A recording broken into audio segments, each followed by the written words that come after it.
આ રાધનપુર લડવા ગયો ત્યારે આપણા જ આ બેન 2 મહિના મને હરાવાતા પડી રહ્યા હતા. મેં તો 17 માં ટિકિટ તો મેં જ આપી હતી અને એ જ 2 વર્ષ પછી અને મને હરાવવાનો પ્રયત્ન કરતા. અધ્યક્ષ પ્રચાર ના કરી શકે તેમ છતાં જાહેરમાં એમણે પ્રચાર કર્યો કે જે લોકો ફક્ત રાજનીતિ માટે જ સમાજ છે એ ભ્રમણામાં રહેતા લોકોને જવાબ આપ્યો છે. તમે ચૂંટણીમાં ખુલ્લેઆમ સમાજ વિરુદ્ધ કામ કરવાનું, ખુલ્લેઆમ બેફામ ભાષણો કરવાના, કોંગ્રેસને જવા દો એ તો ગાળો દેવાના, નકારાત્મકતા એ ડરાવાના. સરુજી ઠાકોર જીતી ગયા, એક માહોલ બન્યો, જીતવાના જ છે. સામેની સાઈડ કોંગ્રેસમાંથી જે આવે એ અમદાવાદથી આવે, ગાંધીનગરથી આવે કે અહીંના કોઈ હોય, ચૂંટણી ભાજપ કોંગ્રેસ અપક્ષ લડે, ચૂંટણી સ્વરૂપજી લડે, બધાએ લડે. તેમ છતાં વાત આવે અલ્પેશ ઠાકોર ને શંકરભાઈ ચૌધરીની. અલ્પેશ ઠાકોર માટે બેફામ બોલે, શંકરભાઈ માટે બેફામ બોલે. એમને ચૂંટણીમાં કરવું શું એ ખબર ના પડે. અને અમદાવાદ થી ગાંધીનગર થી કેટલાક ડગલા જેવા લોકો એવા આવે કે જ્યાં બધું ભેલાણ કરીને આવ્યા છે, ત્યાં સમાજ જેવું કઈ રહેવા નહીં દીધું. એવા લોકોએ અહીં સમાજની વાત કરી. હું તમને કહેવાયો છું, આજે સવિશેષ ઠાકોર સમાજને મારે કેવું છે, એવું શું નથી કર્યું મેં, એવું શું નથી કર્યું ગુજરાત ક્ષત્રિય ઠાકોર સેનાએ જેના કારણે તમારે અમને ગાળો દેવી પડે. આ આખા ગુજરાતનો સમાજ વેર વિખેર હતો. સમાજમાં વ્યસનો ચરમસીમાએ હતા. શિક્ષણની દિશા ના દેખાય. સમાજનું કોઈ રણી ધણી નહીં. એ સમાજને એક કર્યો, વ્યસન મુક્તિની વાત કરી, શિક્ષણની વાત કરી, ભાઈચારો પેદા કર્યો, સન્માનપૂર્વક જીવવાની વિચારધારા આપી, ઉત્તરથી દક્ષિણ, દક્ષિણથી મધ્ય, આખા ગુજરાતના સમાજને એક કર્યો. અને એક કર્યા પછી કેટલાક રાજકીય લોકો બેફામ બોલે અમારા માટે. દુઃખ નહીં થતું હોય, અમે માણસ છીએ, એવી કોઈ ખરાબ કામ નહીં કર્યું. ભૂખ લાગી સમાજના વિકાસની, ભૂખ લાગી ગરીબ સમાજના લોકોને. એવું શું કરીએ કે જેનાથી આ લોકો આગળ વધે. અને આ ભૂખમાં એ લોકોએ વાત ફક્ત પોતાની રાજનીતિની કરી. 70 વર્ષ રાજનીતિ કરી. 70 વર્ષમાં સમાજનું એક એવું કામ બતાવી દે એ લોકો કે જેમણે કર્યું હોય. સમાજને ફક્ત રાજનીતિના નામે મૂર્ખ બનાવ્યો. પોતાની પાર્ટીમાં ટિકિટ મળે એ જ સમાજનો, બીજી પાર્ટીમાં મળે એ સમાજ નહીં. એટલે હું તો સમાજ, મને ટિકિટ મળી છે તો સમાજે મરી જવાનું. પણ સ્વરૂપજી ઠાકોર જેવો સામાન્ય પરિવારનો દીકરો લડે તો કે ના, આ સમાજ નહીં, સમાજ આખો તો અમારી જોડે છે, એને તો કોઈ સમાજ સ્વીકારે નહીં. આ પ્રકારની વાત ચાલતી છે ખરી? સમાજ બધાનો છે.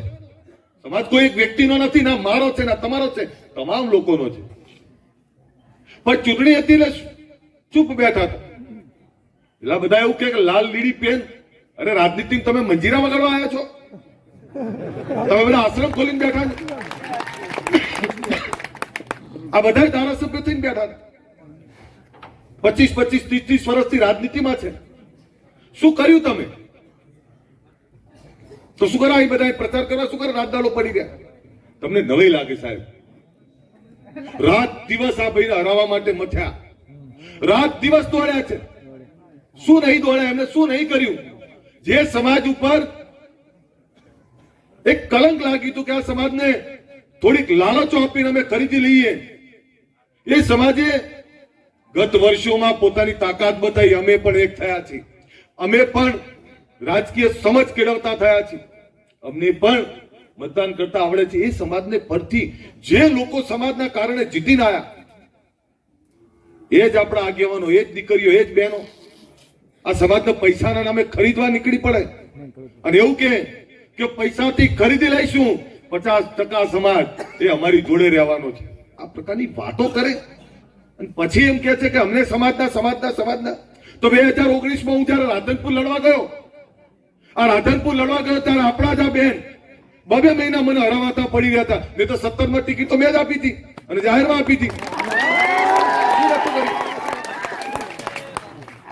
ઇલેક્શન જાહેર થાય પહેલા ટિકિટ જાહેર કરી હતી અને એ જ 2 વર્ષ પછી ત્યાં ઘરે ઘરે ફરી અને મને હરાવવાનો પ્રયત્ન કરતા.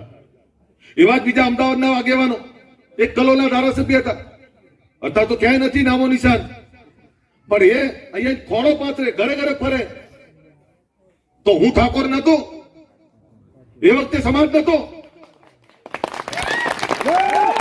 એમની વાત આવે ત્યારે સમાજ, આ ઠાકોર નહીં, આ સમાજના નતા, તો ઘરે ઘરે ફરતા હતા અને પાછા જાહેરમાં કહેતા હતા વોટ નહીં આપે.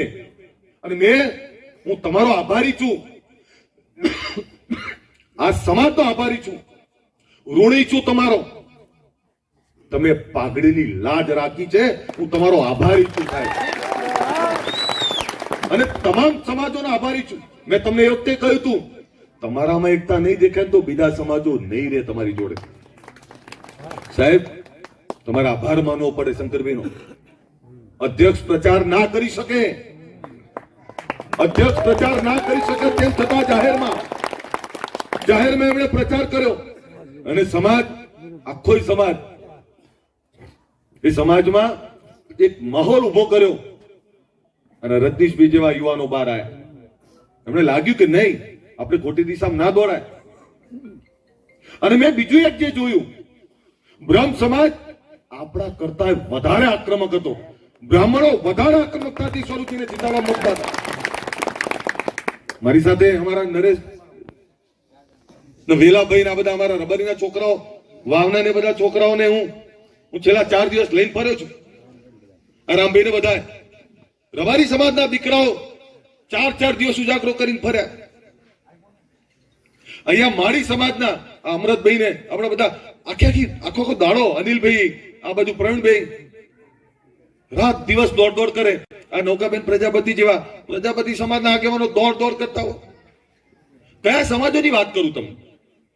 તમામ સર્વ સમાજના, દલિત સમાજના યુવાનો પણ રાતના 2 વાગે મળવા આવતા હતા કે સાહેબ અમે તમારી સાથે છીએ.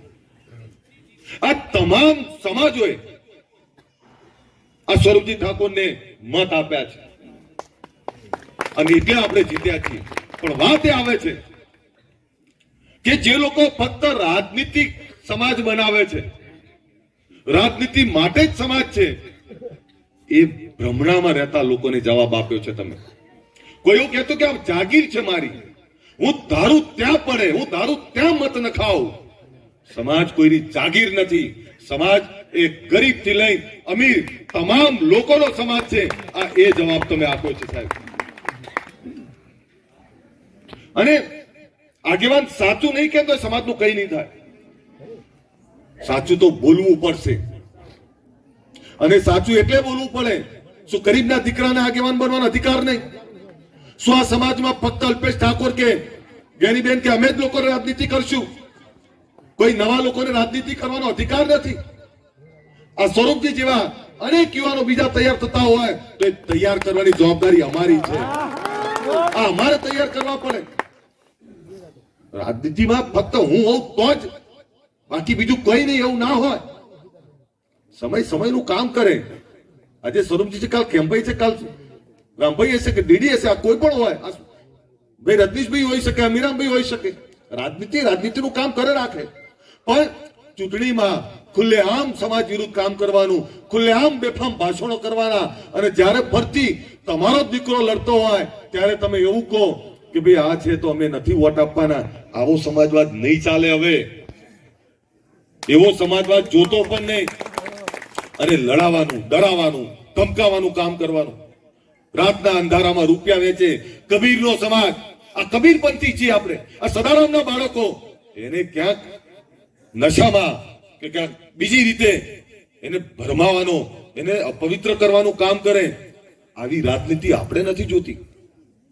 આપણે રાજનીતિ એવી જોઈએ છે જ્યાં આપણા હક અને અધિકારની વાત હોય, જ્યાં આજે આપણી સ્કૂલ, કોલેજ, યુનિવર્સિટી માટે જગ્યા માંગી છે એના ખાતમુહૂર્ત કરવા બોલાવવાનો છે, જ્યાં આપણા માટેનો વિકાસની વાત હોય, જ્યાં બીજા સમાજો સાથે ભળીને ચાલવાની વાત હોય. આમણે ફક્ત રાજનીતિ જ ખોખલી કરવી છે તો એમાં નહીં ચાલે દોસ્તો. તમને વિનંતી કરું છું, સમાજ એક થયો છે. નહીતર કેવો મેસેજ આવતા ટીવી જોતા હતા ને તમે, ઠાકોર સમાજ વેર વિખેર થઈ ગયો છે, ઠાકોર સમાજ ભાગમાં વેચાઈ ગયો છે. અભિનંદન આપું તમને કે 90-95% એક તરફી રહ્યા તમે. અને એ ભૂલી જજો, વાવ સુઈગામ 46,000 મત આપ્યા એ તમામ મતદાતાઓનો એ આભાર માનો ને એકવાર જોરદાર તાળીઓ પાડો.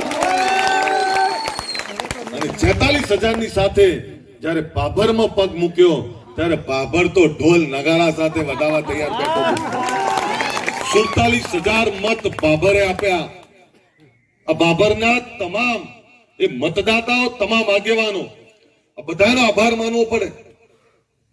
મને ઘણા બધા લોકોના કોલ આવે કે સાહેબ ચિંતા ના કરતા. મને અંબાલાલભાઈ અમીરામભાઈ નો ફોન આવ્યો, હવે 13,000 વોટે પાછળ તમે. અમીરામભાઈ કે સાહેબ ચિંતા ના કરતા. મને એક ચૌધરી સમાજમાંથી ફોન આવ્યો અમીરામભાઈ કે સાહેબ ભલે 13,000 ચિંતા ના કરતા. કનુભાઈને અભિનંદન આપું કે 13 ની 14મો રાઉન્ડે ભલે થઈ જાય, જીતવાનું આપણે જ છે. આ પાછળનું બધું જ આપણું છે. આટલો કોન્ફિડન્સ હતો.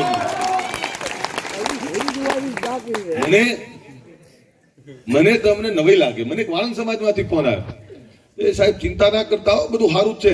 મને રબારીમાંથી આપણા લેવાભાઈ બાબરમાંથી એમનો ફોન આવ્યો કે ચિંતા ના કરતા, જીતવાનું આપણે જ છે.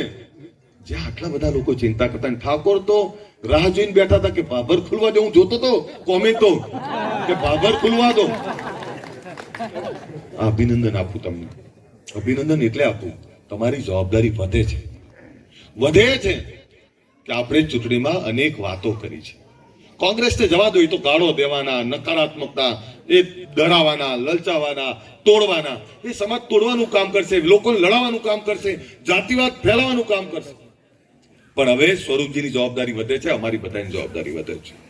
આ વિસ્તારમાં હજુ પણ રાધા નેસડા એ વિકાસની રાહ જોઈ રહ્યું છે.